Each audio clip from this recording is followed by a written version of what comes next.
Okay, guys, this is, we're coming to a close of industrialization, immigration, and urbanization.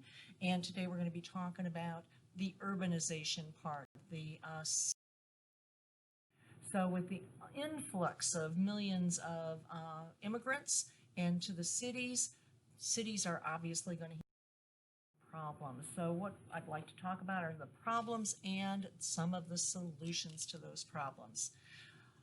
Obviously, you need to have some place where people can live. Also, people can work, office space. And so they very, very quickly put up tenements. And tenements were cheaply made.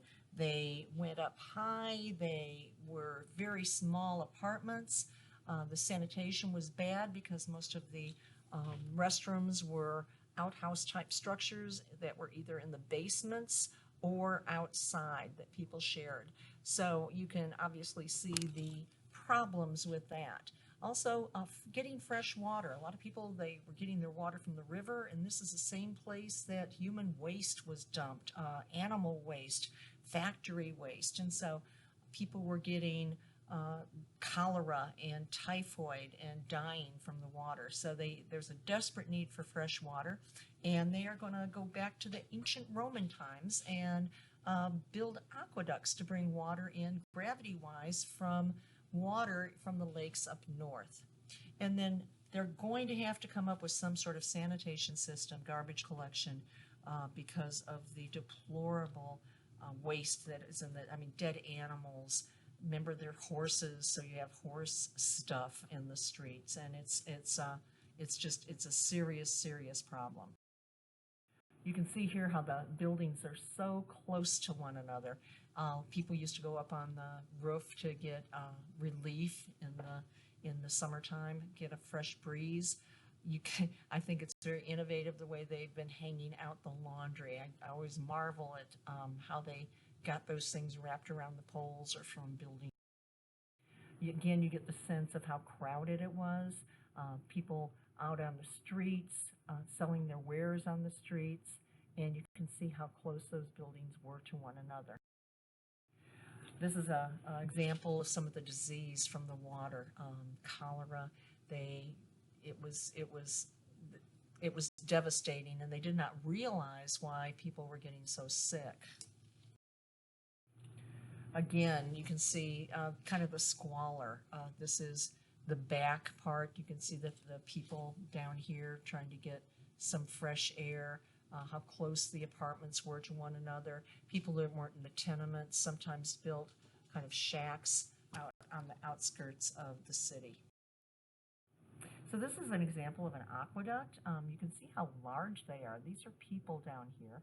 And so these are very large. The water, again, just gravity-wise is coming down from those lakes up north into the city of New York.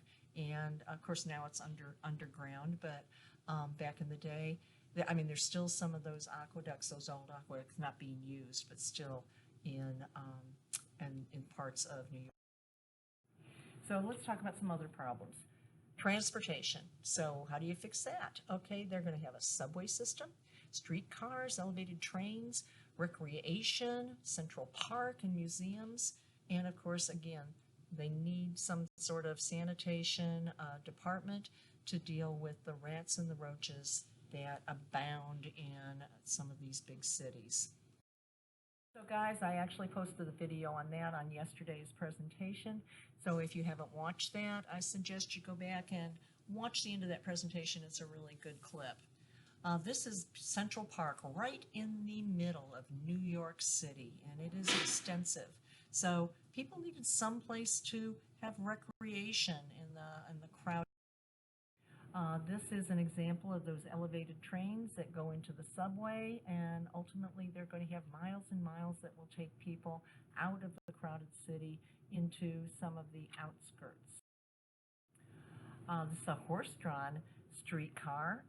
This is, I believe this one was taken, it says Fort Wayne, so this would be in Indiana. And this was actually in Miami. So you can see the palm trees in the background, and another example of a horse-drawn trolley. the subway system. Again, watch that video. It's very, very interesting. Actually has an original film by Thomas Edison. 20,000 years ago, Manhattan was many miles inland, on the edge of the great glacial sheets of an ice age. As the glaciers melted, they retreated along the North American coast to create a perfect natural harbor around Manhattan. This helped pave the way for New York to become one of the world's greatest trading cities. In the early 1800s, New York became America's biggest city. The 80,000 people who lived there crammed into the southern part of the island called Lower Manhattan. But if the city was going to be successful, some order was needed. So city leaders created a template for the development of Manhattan. They developed a rigid grid plan for the city's streets. The plan showed an imaginary grid of streets. It stretched over the rest of Manhattan, where, at the time, hardly anyone lived. In the end, the grid system was a success. It was the only thing that remained constant in this always changing city. In the early 1800s, the state of New York built a canal system linking the city's rivers to the Great Lakes. Then companies built railroads. Both helped make the city a center for world trade and attracted more immigrants to the city. But the grid plan had not allowed for any large public spaces. City leaders decided to make a huge park right in the center of Manhattan, Central Park. Today, the park looks as if it has been there forever. But more than 3,000 men worked more than 10 years to transform the middle of Manhattan into a calm and beautiful area. By 1870, 50,000 people were commuting to Manhattan every day from Brooklyn. City leaders realized that the companies that ran ferry boats to move these people would not be able to handle the numbers. So they launched a most ambitious engineering project, building the Brooklyn Bridge. When the bridge opened in 1883, it was the longest suspension bridge of its day. The latticework of cables supporting the road and walkways is an amazing piece of engineering. The Brooklyn Bridge was so brilliantly engineered that it holds the weight of 144,000 vehicles that cross it every day. At the same time the bridge was being built, New York was leading the way into a new technological age. A phenomenon adopted here first would change the world: electricity. The man who sparked the electrical revolution was Thomas Edison. Edison marked an area in downtown Manhattan to become the first district wired for electricity. In just 18 months, workers built the first power station and laid nearly 80,000 feet of underground cables. At 3 p.m. on September 4, 1882, Edison flipped the master switch. The lights came on, and as darkness slowly descended, the lights got brighter. That night, the area was like a wonderland. New Yorkers saw a strong, steady light, not the flickering gaslight that people were used to. Having electricity before other cities enhanced the great image of New York. This center of industry and finance was clearly a city on the go, 24 hours a day, every day.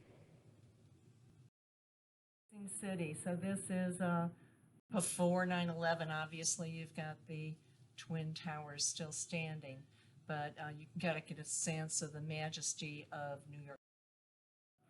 This was actually the first skyscraper. It was built in Chicago in 1885 and sadly demolished in 1931. It was 10 stories and it has been replaced by a building considerably higher, about 50 stories. So this is the Chrysler Building. This is, it was the tallest building in the world for about few months, but at the same time this building was built, there was another building being built called the Empire State Building. Property is so expensive in these areas that they kind of fit buildings however they can, and these are called flat iron buildings, and they're basically very thin. They look like a very strong wind could actually blow them over. So the one on the right is in Chicago. Chicago. You see the Hancock Building in the background, and this one on the left is, I believe, in New York. Okay, this is the Empire State Building. This was, when I say recently, this is an old slide.